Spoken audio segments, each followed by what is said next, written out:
Salut Axel. Salut Laurent. Alors aujourd'hui Axel, tu voulais faire une analyse croisée entre la notion des états du moi en analyse transactionnelle et le concept des parties en IFS. Qu'est-ce que tu peux nous dire là-dessus? C'est ça. Alors, d'abord une brève présentation de chaque élément, et ensuite une comparaison. Alors, l'analyse transactionnelle qui a été créée par Eric Berne dans les années 50 a développé une vision du monde intérieur en termes justement aussi de parties. Et à tel point qu'en analyse transactionnelle, on appelle ça des états du moi. Ce sont qu'est-ce qu'un état du moi? Il y a une définition officielle qui est que c'est un ensemble cohérent de pensées et de sentiments se manifestant à travers des comportements spécifiques.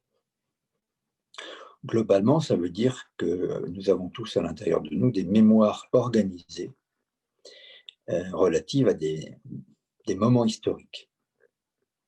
Un exemple, à l'âge de 5 ans, il s'est passé des choses notables et ça a fixé à l'intérieur de moi, sur le plan corporel, émotionnel et mental, ça a fixé une certaine façon de penser le monde, de le vivre et de le manifester. Ça fait référence à l'ancienne notion, qui est encore actuelle, de fixation en psychanalyse. On parle de fixation quand quelque chose d'ancien est resté attaché à la mémoire intérieure. Donc en analyse transactionnelle, on parle d'état du moi, et on les segmente en état du moi parent, adulte et enfant pour donner une idée compréhensible de la forme que prennent ces mémoires parfois.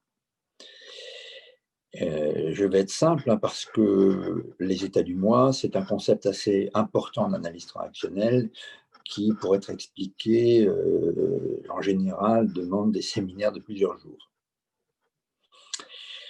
Là, je vais vous parler de ce qu'on appelle les états du moi structuraux. Structuraux, ça veut dire qu'ils font partie de la structure de l'individu et font référence à l'histoire de l'individu. Donc, ce sont donc des espaces, c'est vu comme des choses vivantes auxquelles on peut s'adresser et qui parlent à l'intérieur de nous. Exemple, j'ai été mordu par un chien à l'âge de 5 ans, j'en ai 40 et maintenant, étrangement, quand je croise un chien, quelque chose se réveille en moi qui n'a strictement rien à voir avec un comportement objectif. Mon monde change et je me comporte comme si j'avais 5 ans. On dira que l'état du moi enfant a été réveillé et que cet état du moi-là est en train de se réveiller. Pour l'état du moi parent, j'ai vu mon père conduire sa voiture en étant énervé quand on le doublait. Étrangement, quand on me double, je me mets à m'énerver alors qu'il n'y a aucune raison objective. On dira, l'état du moi parent s'est réveillé en moi. C'est-à-dire que ça n'a aucun lien avec quelque chose d'objectif, mais j'ai emmagasiné, absorbé, comme un être intérieur qui comprend des émotions, une façon de penser le monde et un comportement qui n'ont rien à voir avec ce qui se passe dans l'ici et maintenant. On parlera d'un état du moi parent, parce que je l'ai absorbé d'une figure parentale. Ça peut être le père, la mère, un éducateur, un grand frère, peu importe. Voilà. Et puis on parle de l'état du moi adulte qui lui est connecté à l'ici et maintenant. Il y a un chien qui aboie derrière un grillage. Eh bien, je vois qu'il y a un grillage. Je peux avoir légèrement peur, mais une fois que j'ai vu le contexte, ma peur disparaît et je passe mon chemin sans être plus que ça perturbé. On dirait que l'état du moi adulte a pris la main. Voilà. Quelqu'un me double sur la route. Peut-être pendant une seconde, je vais être énervé parce que l'état du moi parent va se réveiller, mais j'observe le contexte, je ne suis pas en retard, l'autre ne m'a pas fait une queue de poisson spécialement, Je n'ai aucune raison d'être énervé, donc je respire et je continue ma route. Normalement, on dira que l'état du moi adulte a pris le relais. Voilà pour simplifier sur les états du moi structuraux. Évidemment, il y en a plein, d'états du moi structuraux, puisque des images parentales, il y en a plein, et des états du moi enfant, il y en a plein.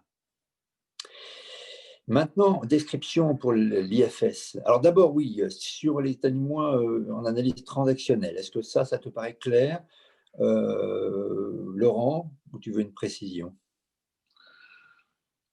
Oui, j'ai l'impression que non, mais pour moi, c'est très clair. J'associe ça à des notions un peu aussi peut-être de croyance. Enfin, il y a des limites là. Donc finalement, je me structure avec mon environnement. C'est ça, ça me faisait penser. Oui, ok. J'apprends avec mon environnement. Donc, j'ai pas tellement le choix. Mais je suis assez curieux, effectivement, que tu reprennes ça à la sauce IFS. Oui. Alors en IFS également, on parle d'un monde intérieur et on parle de parties internes. Dans les parties internes, on les segmente quelque part à travers leur façon d'être, hein. C'est comme ça qu'on les décrit. Puisqu'on parle de protecteur, c'est une fonction, la protection. Donc, c'est comme ça qu'on repère certaines parties internes, hein. On parle des managers et des pompiers qui sont encore des façons d'être. Donc, on repère les parties à travers leur façon d'être. On parle des exilés. Donc, pourquoi on parle des exilés? Parce que ce sont des parties qui sont enfermées. Donc, c'est aussi une façon d'être euh, subie, on va dire. Ces parties exilées portent des fardeaux, donc également on continue à les définir à travers une blessure ou à travers une dynamique de libération. Les fardeaux vont être libérés. Donc il y a plein d'exilés qui sont avec des fardeaux ou qui vont être libérés et qui ne deviennent plus des exilés mais des ressources. Il y a des parties qui sont essentiellement des ressources également. Et puis, il y a ce fameux self qui est un espace qui, lui, est plein de liberté, qui n'est pas connecté à une fonction rigide comme le sont les protecteurs ou les exilés. Voilà. Le vocabulaire est plus simple en IFS. Et ce qui va être intéressant, ça va être de comparer les points communs et peut-être les différences entre ces deux façons de voir le monde intérieur. Alors pour l'IFS, est-ce que tu veux rajouter quelque chose, que tu connais bien l'IFS aussi, Laurent, sur cette description simple des parties? Oui, peut-être juste que la notion de protecteur, c'est souvent quand on est en thérapie, mais que on a aussi des parties qui sont pas forcément vraiment protectrices dans le sens qui nous animent et qui peuvent être libérées de leur fardeau et voilà qu'on peut-être qu'ils sont plus des ressources que des protecteurs. Alors voilà, tout est présent en même temps, en fait, c'est toujours ça, hein. C'est-à-dire que parfois certaines choses sont plus visibles que d'autres selon les contextes, mais tout est toujours présent. Il y a toujours des protecteurs, des parties à libérer souvent, des ressources. Et tout ceci est présent en thérapie et hors thérapie, hein, constamment, Mm. cette dynamique-là. Alors, le premier point commun, c'est que dans les deux méthodes, dans les deux approches, le monde intérieur est composé d'une multiplicité, comme le dit Richard Schwartz, hein, dans son livre, hein, sur le modèle de la famille intérieure, et que, on va dire, c'est pas simple à l'intérieur. Ça, c'est quand même intéressant parce que, en général, l'humain a besoin de simplicité et recherche la simplicité à tout niveau, hein, au niveau des idées, des comportements, parce que ça facilite le mental, la simplicité.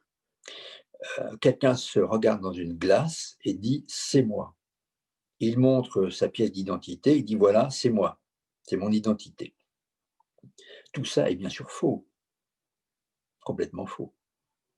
Quelqu'un se regarde dans une glace et dit: «C'est moi», c'est faux. C'était lui il y a 5 ans, il y a 30 ans, avec une autre tête, et dans 30 ans, ce sera lui encore avec une autre tête déjà. Donc, et puis là, dans le miroir, il est calme. Il y a 3 heures, il était complètement énervé avec un autre visage. Et pourtant, c'était encore lui, d'une certaine manière. Il avait la même identité, en tout cas. Donc l'humain a tendance à vouloir simplifier les choses, c'est sa nature, euh, et c'est une façon de se rassurer et de créer de la structure, hein. Jacques Lacan, avec le fameux stade du miroir, aux alentours de 18 mois, et puis même les psychologues de l'enfant, remarquent que l'enfant a besoin, après avoir été un peu, comment dire, sans forme psychique autre que s'identifier à sa mère, a besoin, à un moment donné, de créer une identité. Il se regarde dans le miroir et va finir par dire: «Ah, ça, c'est moi». Et c'est tellement important de pouvoir dire: «C'est moi». Hein, ou quand on regarde dans la rue quelqu'un, dit: «Ah tiens, ça, c'est Laurent». Donc il y a une espèce de simplification avec l'image notamment, ou parfois avec le son de la voix. Parce que moi qui suis handicapé visuel, j'entends ta voix, je dis: «Ah tiens, ça c'est Laurent». Alors que je devrais dire: «C'est la voix de Laurent». C'est peut-être pas Laurent. Ah, parce qu'on pourrait imaginer une voix synthétique qui imiterait la tienne, et du coup, j'aurais tort, parce que ça ne serait pas Laurent que j'entendrais, mais ta voix.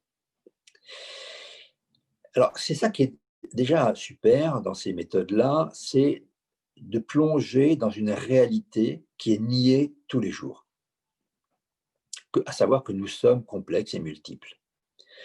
Que là maintenant je te parle, mais est-ce que c'est moi qui te parle? Ce n'est pas sûr.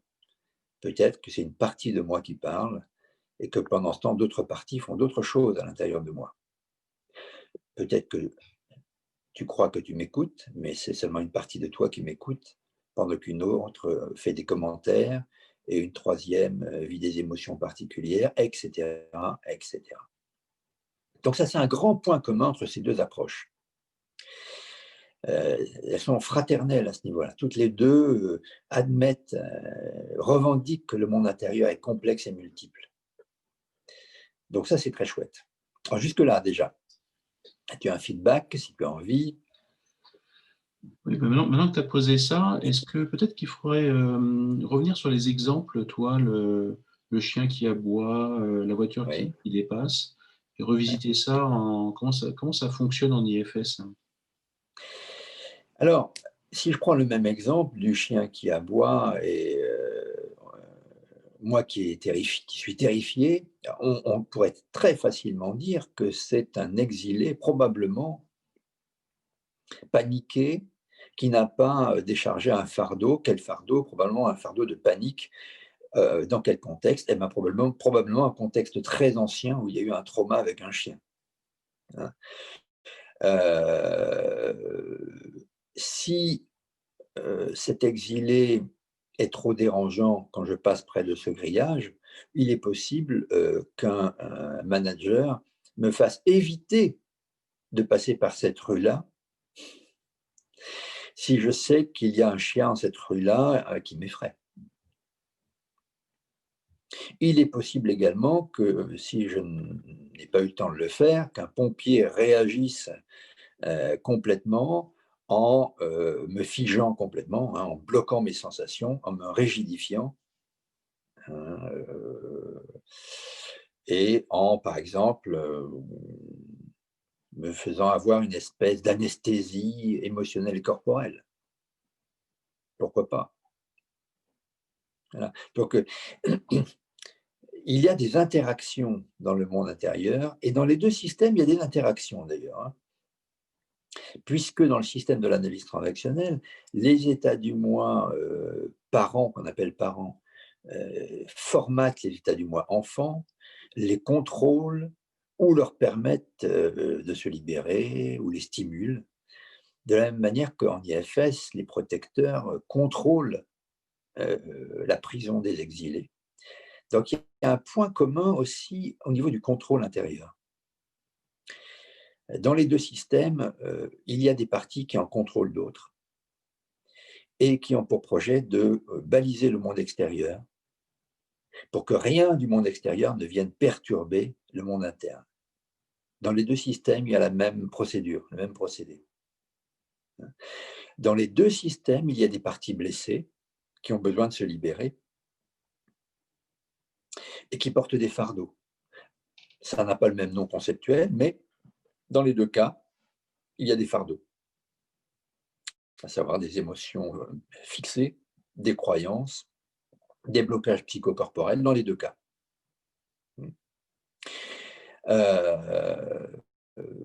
La différence est peut-être entre les deux systèmes concerne plutôt la comparaison entre l'état du moi adulte et l'état du moi et le self, puisque en analyse transactionnelle, l'état du moi adulte est extrêmement connecté à l'ici et maintenant. C'est défini comme une zone de l'être humain extrêmement objective, avec des caractéristiques communes avec le self, comme une forme de calme, de clarté. Voilà. Mais encore une fois, très connecté à l'ici et maintenant. Alors que le self en IFS n'est pas connecté que à l'ici et maintenant, c'est l'originalité du système, c'est que, tel que moi je l'ai compris, en tout cas, il est atemporel.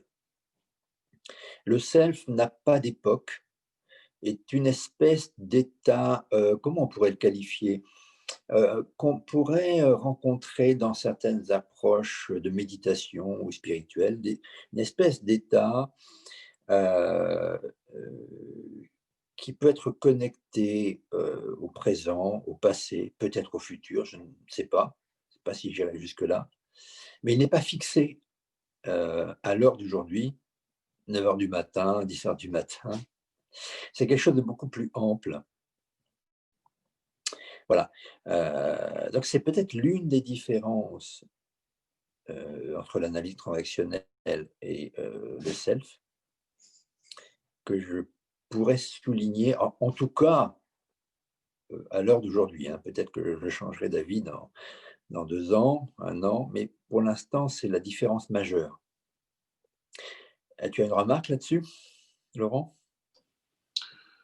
Écoute, pour moi, c'est assez clair. L'état du moi enfant, la relation avec l'exilé en IFS, l'état du moi adulte et la relation avec les différences que tu décris et le self. Par contre, j'ai plus de mal là à discerner l'état du moi parent, avec ton exemple de la voiture qui double. Oui, Et ce que ça donne en IFS. oui. Alors, je comprends, parce qu'en fait, dans l'état du moi parent, en analyse transactionnelle, il y a à la fois des exilés et des protecteurs. Quand on entre dans les détails du système de l'analyse transactionnelle, quand on zoome à l'intérieur de l'état du moi parent, qu'est-ce qu'on voit? On voit les modèles parentaux. Le modèle du père, le modèle de la mère, le modèle du grand frère, le modèle du prof. Or, ces modèles sont eux-mêmes complexes. Si je prends le modèle du père, mon père lui-même a dans son système des exilés, des protecteurs. Donc, dans l'état du moi parent, et c'est ce qu'on appelle les états du moi structuraux du second ordre, pour la petite histoire. Pour ceux qui s'intéressent, allez voir sur le site de l'IFAT, vous trouverez les éléments. Eh bien, dans cet état du moi parent, il y a aussi bien des exilés que des managers. Donc, dans l'exemple que je viens de citer, de la voiture qui double, il est possible qu'il y ait les deux. Par exemple, il est possible que l'état d'énervement que je vis, qui ne me concerne pas, soit l'un des fardeaux d'un exilé, par exemple chez mon père, puisque j'ai pris cet exemple, et qu'en même temps, le contrôle crispé sur le volant et le fait de contrôler mon agressivité soit la manifestation du manager qui permet que cette agressivité ne s'exprime pas d'une manière complètement inadéquate sur la route. Il est possible que les deux soient présents.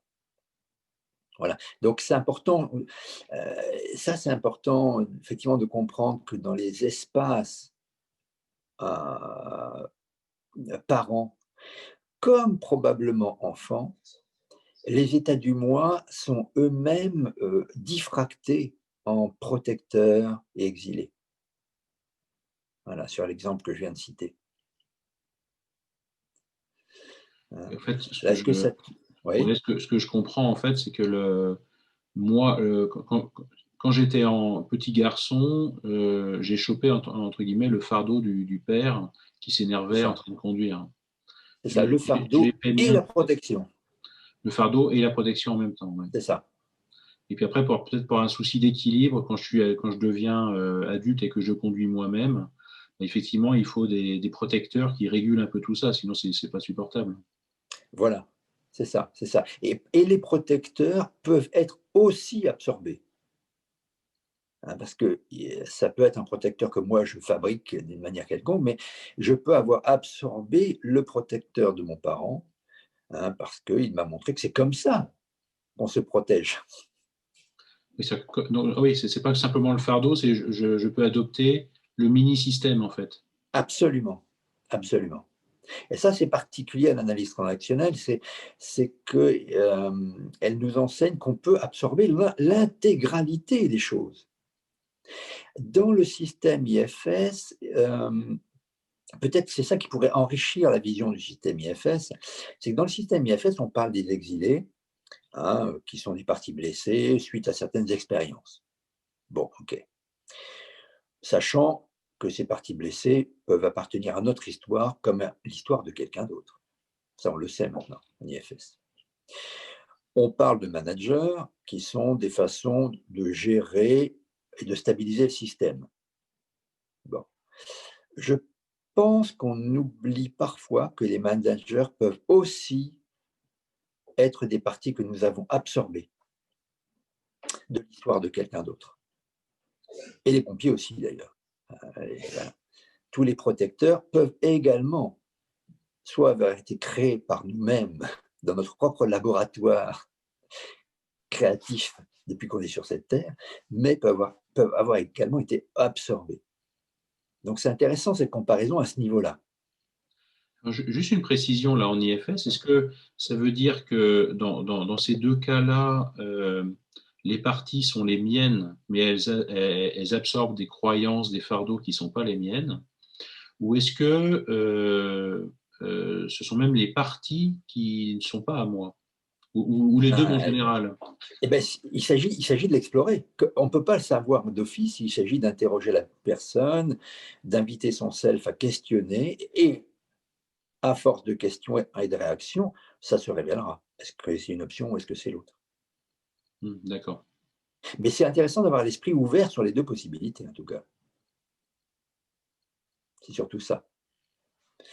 Donc voilà pour peut-être une première comparaison entre les deux systèmes à travers les états du moi d'un côté, le système des parties de l'autre en IFS. Je dirais pour terminer que Richard Schwartz, dans son bouquin, dans son premier chapitre, euh, parle du langage des parties. Et c'est vrai que c'est l'une des choses qui aide les clients au début, c'est de les aider, de les soutenir, de les encourager à quitter un langage unitaire et à entrer dans une façon de parler d'eux-mêmes étrange, mais utile. Euh, à savoir, il y a une facette de moi qui, il y a une partie de moi qui, une zone de moi qui, voilà. Et ça, on peut le faire en IFS, on peut le faire aussi en analyse transactionnelle, on peut le faire en gestalt thérapie, voilà. Euh, Peut-être que je reviendrai là-dessus, mais c'est assez précieux de souligner que ça fait partie des bases du début de l'accompagnement en psychothérapie dans ces méthodologies-là, que d'encourager les gens à, voilà, à avoir ce langage, parce que changer le langage va changer le regard.